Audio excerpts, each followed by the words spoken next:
Що не ми каза, че си тука по-рано? Абе, душито на тебе някой дал ли ти да влезеш тук?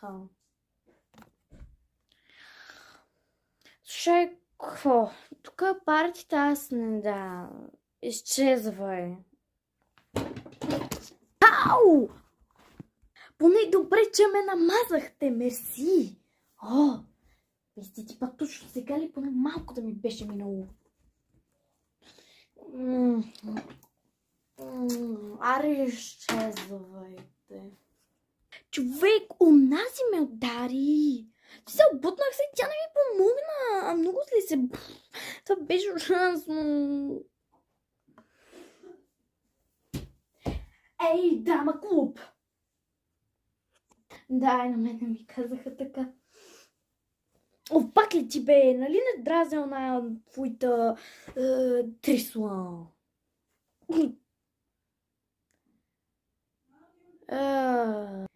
Ти стае, това заболя е...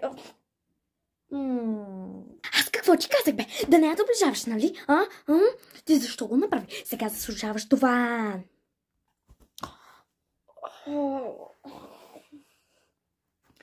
Трябва ми сестрата, бате.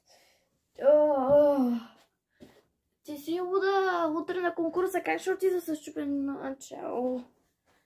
Сестра!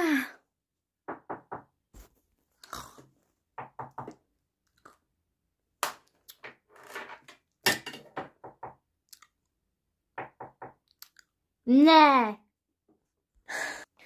Скъпа, колкото и да се пробваш, няма да стане, миличка. Видя ли сега кой е център на вниманието?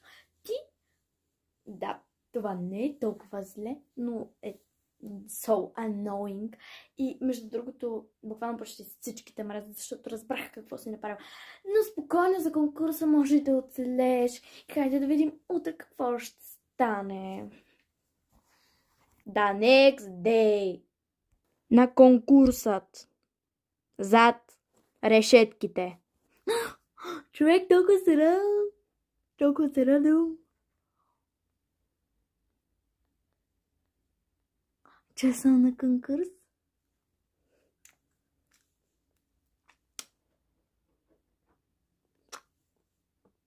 Очаквайте част 4.